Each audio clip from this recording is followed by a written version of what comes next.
Hello you guys and welcome back to my channel. I have a very special video for you guys. We are collabing with Ktbcreates. She does Dollar Tree videos just like I do, and I really think that you guys are going to enjoy watching her, so go check her out. Tell her that Brittany Allen Crafts sent you. There will be a link in the description for you guys, so go check her out. Tell her I sent you in her comments on her collab video. Alright guys, so I have these 3 recyclable DIYs for you. Let's go ahead and get started. So the first thing you're going to do is you're going to need a cardboard box. That's not the first thing you're going to do, but that's the first thing you're going to need, and some duct tape. You're going to, well, if your box needs it. My box was it needed duct tape. We'll just say that. So I duct taped it quite a bit. And that's up to you totally if you need it or not. And now I have this big roll of burlap, and you will need this longer one to be able to do this. So you're just gonna pin it on to the box and then cut it, and then I straightened it out and then pushed it down, and then I just started clipping it all the way around, and then this is what it looked like when I was finally done. And so now I'm just going to start hot gluing, and I hot glued right there at the very tippy top of the box just so it would be as close to the top as possible. And while we have a second, I wanted to tell you guys, if you haven't already, go ahead and subscribe to my channel, turn on that notification bell, give this video a thumbs up, and share with your friends and family. So when you're wrapping this box with the burlap, you will want to cut one of the corners all the way up. That way you can get it straighter at the top where you're wrapping it.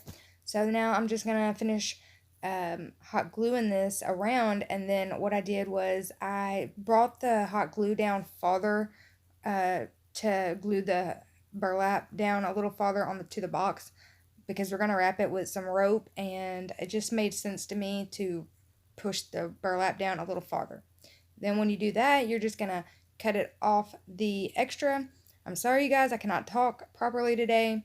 But yeah, so just cut that extra off, and you're going to need a roll, or you can get the rope at Dollar Tree, but I got this at Amazon for $12.99, I believe, and it's 100 feet, and it is a really good quality rope.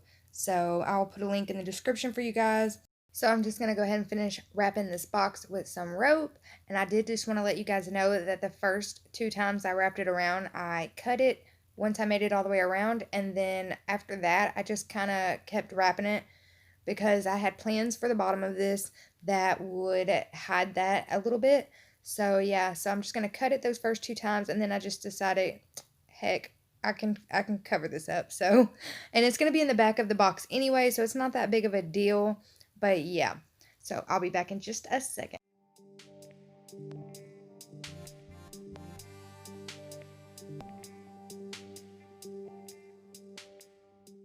So now I'm just cutting off that rope, and I'm gonna do something a little different to this basket to change the look up quite a bit, I think.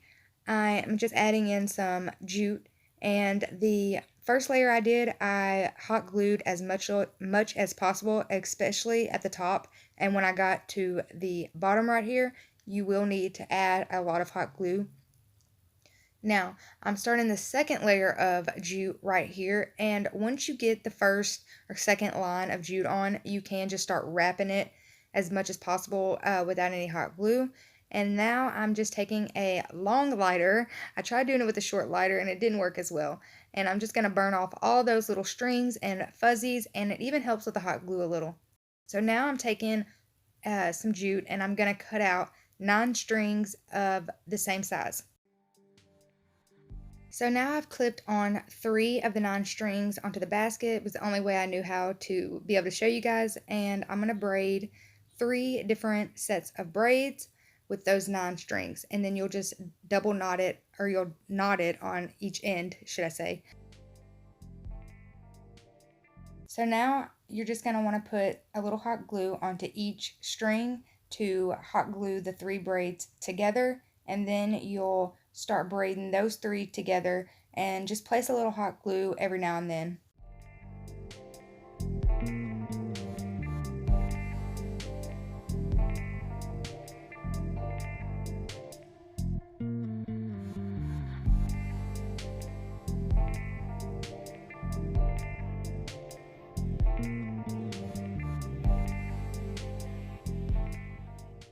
So you'll want to make 2 of the sets because these are going to be handles, and you're just going to want to cut off that extra and then put a little glue to make them stay together.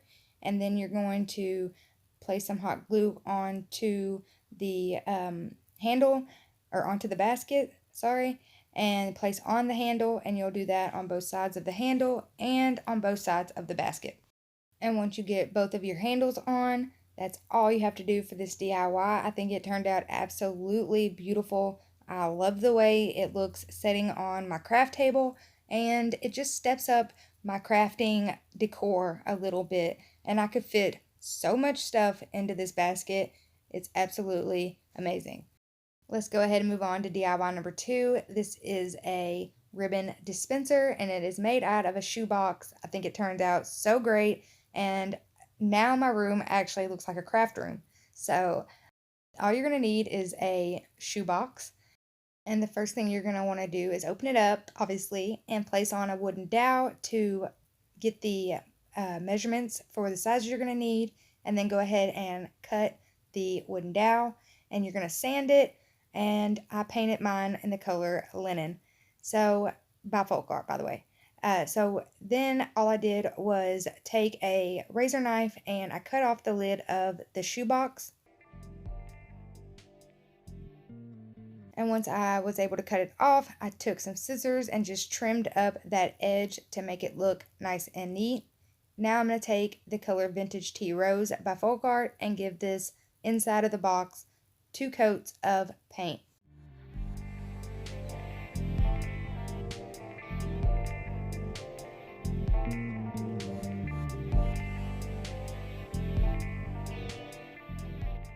And once I got the inside painted, I started painting the outside of the box with Ivory by Waverly's Chalk Paint. Make sure you remove any stickers that are on the box. And then I just continued to paint the outside of this box.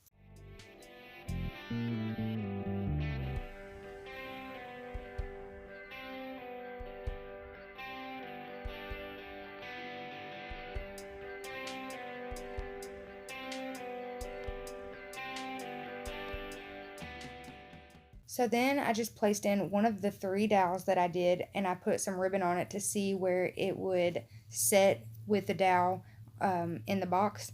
And I just took a razor knife and started drilling in a hole because that was the only way I knew how to do it, or the only way I had to do it.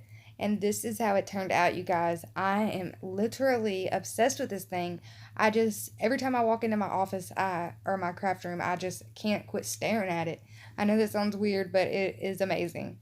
So this is the 3rd DIY. This is a very simple DIY, but I think it adds a industrial look to my craft room amongst the boho. I think it looks really good.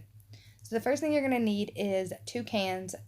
Choose whichever size you want, and you're going to use some Goo Gone to remove the tacky, sticky, whatever that stuff is.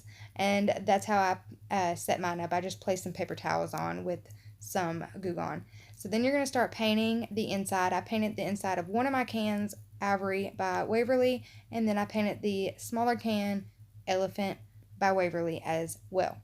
And you'll give these 2 coats of paint, and you'll also want to do some matte or whatever type of varnish of your choosing. So you're going to need one of these. This is actually a ribbon spool. I don't know how to say it. And I'm painting one of them 3 coats of Ivory, and the other one I'm doing 3 coats of the Elephant so that they match the cans. Once you get these painted, then you're just going to run some hot glue around one of the tubes and place it on one of the cans, and then you'll do the same thing with the gray can. So that's all you have to do for this DIY, you guys. I think it turned out absolutely beautiful. I appreciate you guys so much for watching. Don't forget to share on all your social medias and give this video a thumbs up and tell me which is your favorite DIY in the comments. Thanks for watching.